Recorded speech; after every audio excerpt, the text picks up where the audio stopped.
Welcome back to the Bluegrass on this beautiful November afternoon. I'm out with Maverick. Maverick is about a 5.5-month-old Showline German Shepherd.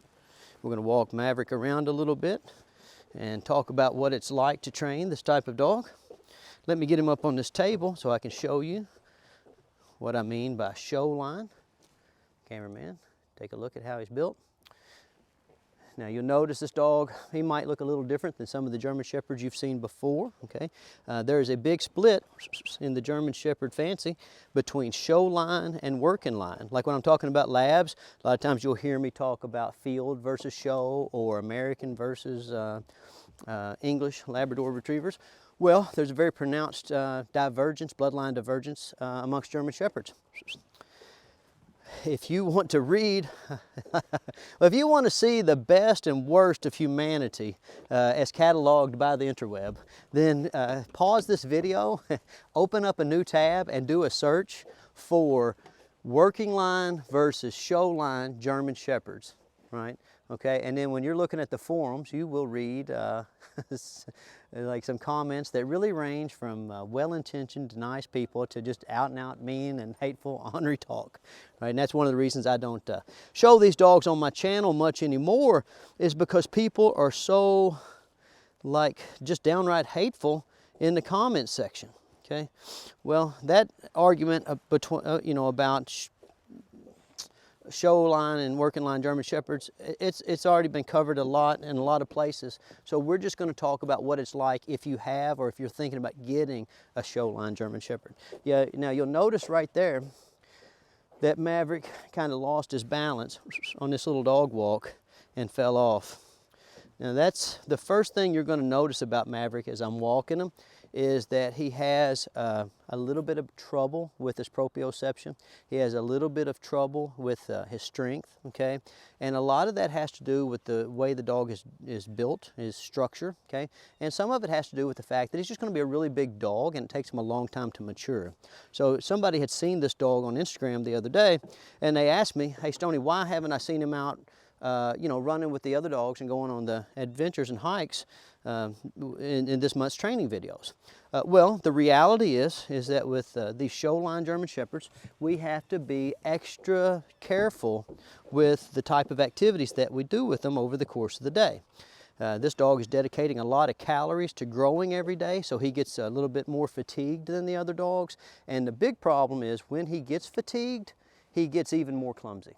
Okay, and so a lot of the stuff that we do is kind of dangerous, right? We're always, hiking on bluffs, or we're in the creek, or we're in the pond, or we're, riding the four-wheelers and stuff. And we have to be very careful with the dogs. We can't put dogs in situations where, like they're not gonna, what we want to do is we want to stress the dogs to a certain degree, and that the stress leads to what's called the adaptation principle, right? So when you stress a dog, they adapt to that stress. But you can only put on the dog as much stress as what the dog can handle mentally and physically. And dogs that are built like this, they can't handle quite as much physical stress. And how that's related to the mental stress is that German Shepherds, they are very pattern cognizant and they learn their lessons very well. One of the things you'll notice if you buy this type of dog is that you don't have to you don't have to go over things with them over and over and over again. You don't have to use a ton of food work. It's the kind of dogs, very pattern cognizant. So if you show them something a few times, then they get it and they learn their lesson, and that lesson sticks for their whole life. Well, that's great whenever they're learning the lessons that you want them to learn. That's a big problem if they accidentally learn some lessons that you don't want them to learn, okay? So if I'm out hiking with this dog and he has a bad experience in the creek, or he has a bad experience crossing the log, or he has a bad experience on the paddleboard as a young puppy, unfortunately that kind of sticks with them. And then the combination of them not being the most graceful and athletic dogs, combined with kind of the trauma scars of some type of early, problem, it makes training them later it makes it problematic, okay? So that's the first thing I would tell you. If you're thinking about getting this kind of dog, you have to be very patient, and if you want to do the kind of adventures I do, it's going to take a lot of early work and preparation. Okay, Charlotte, come over here and ride your scooter. Now the next thing you'll want to make sure that you do with these dogs is put them in situations where there's lots of things moving very quickly, okay? You want to put them around lots of little kids that are darting in and out of the scene. You want to put them around lots of bicycles, lots of scooters, lots of skateboards, okay? Wheelchairs, we have all that stuff here because these dogs have a tendency to hyper-focus you know, on things that are moving, and then they want to chase and jump and nip and bite, and they're very big dogs. And since they're so big, they scare people, and then people start looking at them differently, and then the dog comes out and he sees your neighbors looking at him differently, and it's kind of becomes a negative feedback loop, you know. So if you look at, like, if you just search for reactive dogs, you'll notice that a disproportionate amount of those searches come back featuring German Shepherds. I mean, there's an endless supply of bonehead dog trainers taking German Shepherds that bark at people and choking them and stuff and acting like they trained them somehow in one lesson, you know. Okay, that's not true, okay. You know, they managed them in that lesson, but they didn't change them long term. And we don't want your dog to turn into the kind of dog where you feel like you need to hire somebody to pick him up and strangle him, okay. Now, not only does he need to be around kids that are like moving. Here, Charlotte, go ahead and take over. You need to put this type of dog needs to have a lot of actual work with children where children are actively influencing the dog. He needs to learn how to work in conjunction with handlers of all ages and sizes, because all these different herding dogs have distinct in-group, out-group preferences, and if the dog doesn't learn that little children are people and old people are people and that they're to be respected and to be worked with politely and calmly, then that's where you get all that barking and growling later on in life, and then you have to hire some bonehead to come strangle your dog. Okay, very nice. Okay, keep going around one more time. Now another thing that you'll notice somewhere around here, puppies, little puppies, come on, is that we have a bunch of little dogs running around, okay? German Shepherds are notorious for getting after little dogs, okay? So, Spinza, come on. Those guys are over there and have a rabbit. Come on. Come on, dogs. Come on, nerds. Very nice. Okay. Well, this is what making dog videos is like. I just had a rabbit run through my fence and my little dogs that I were using as German Shepherd bait are over there trying to get through the fence to the rabbits, right? Okay. But that's just how it works. But anyway, back to what I was saying. Like, if you have a German Shepherd, like, not only do we want to make sure that he gets around a lot of kids, we want to make sure that he gets around lots and lots of little fluffy dogs because they have a really bad habit of, you know, kind of getting after little dogs. And when I say getting after them, I mean they pick them up and shake them and kill them, all right, okay?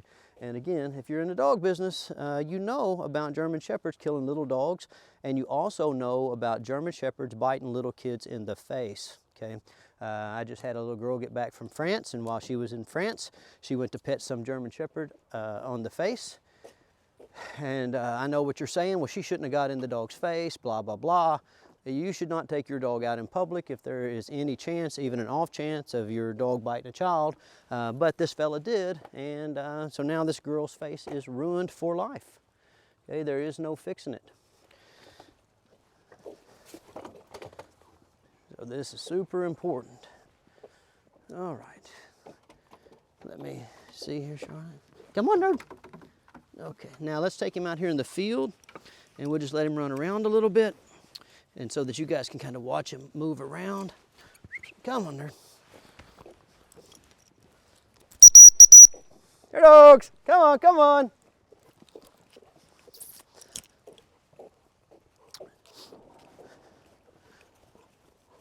So we'll try to let him get just a little bit of time moving, and feel free to take this video. And a really neat thing that you can do is you can adjust the playback speed of these YouTube videos so that you can watch dogs move if you're interested in examining their movement patterns or how they're interacting with other dogs.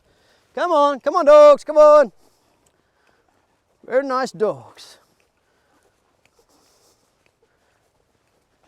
Now you'll notice that So we have a couple of labs, we have a small Jack Russell, and we have a couple of doodles of somewhat, from my perspective, questionable parentage, you know. Very nice.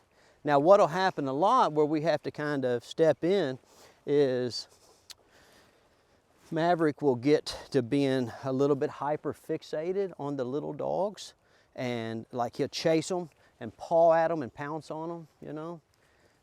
And I think well, there he goes, right? And so I think what really happens with most of the adult German Shepherds that you see, you know, get after little dogs, it just comes from unsatiated, you know, needs, like unsatiated social needs. That dog, he knows that he's supposed to chase stuff. I mean, that's part of his, you know, part of his genetics, traits and tendencies, right? And he knows he likes dogs, and then those two things kind of get, you know, they kind of get to working together. And if he doesn't have a chance to kind of experiment with those different emotions and urges when they're young, then I think that turns to frustration. And just like with people, if you have a limited, you know, social interactions when you're in your early developmental stages, a lot of times, you know, kind of end up being violent, being emotionally unstable.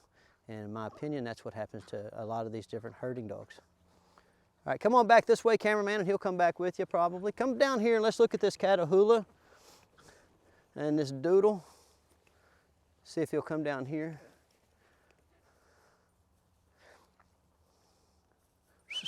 Maverick, come on. Good boy. All right, let's get him down here. Very nice. Okay, so I'll kind of take off walking. I'm going to walk him by these dogs playing right here. When we first started doing this, whenever these dogs, like these little dogs, would be down there rolling and playing, Maverick would jump on them and double pounce them with his paws. Remember that, cameraman? And here's what's weird. He would double pounce them with his paws, but his rear end's kind of not very strong. And so when he would go up like this, then it would fall over. And then they would climb on top of him. And like that little bit of adversity, okay, caused him to have to adapt. Come on.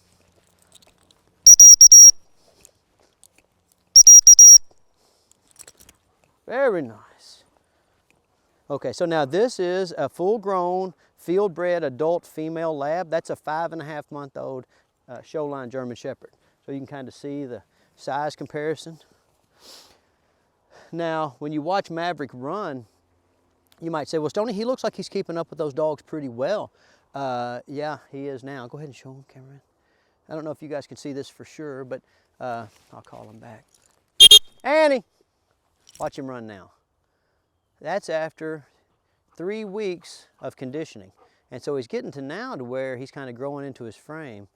So one of the things that we see a lot of times, back when we used to feature these Showline German Shepherds a little more, is that you would see kind of an argument in the comment section where working bloodline German Shepherd people would be like, the angulation is horrible and this and that and the other, and then the Showline people would be like, well, it all works out in the end because they grow into that angulation and then they have a very effective movement pattern. Okay, you know, those are interesting.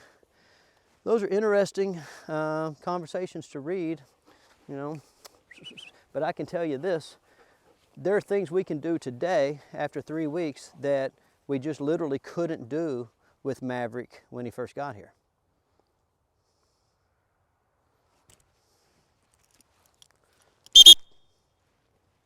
Here, Maverick.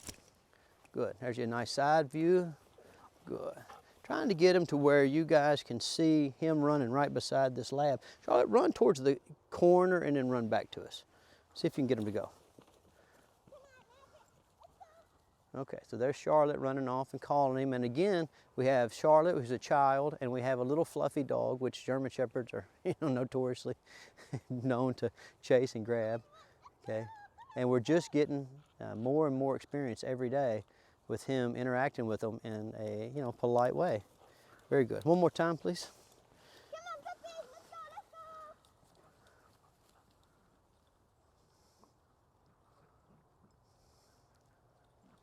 go, Now, in the beginning stages, again, what Maverick would do almost the whole time would be nipping at them.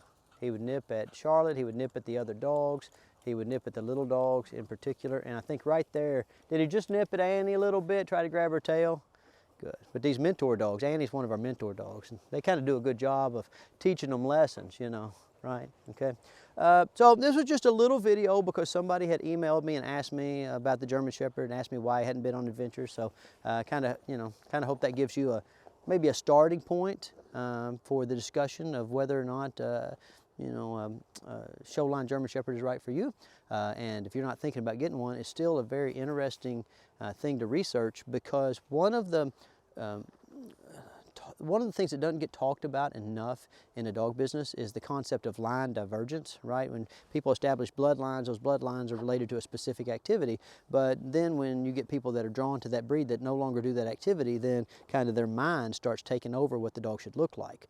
And listen, guys, you're just not going to end up with the same kind of dog when you remove the functionality out of the dog breeds, breeding protocols. Okay, so that's just something to think about. It applies across the board to lots and lots of different kinds of dogs, and I hope that we've done a good job of kind of piquing your interest, so that maybe you'll, kind of investigate these issues and make some good decisions for you and your family. All right, we'll see you guys next week.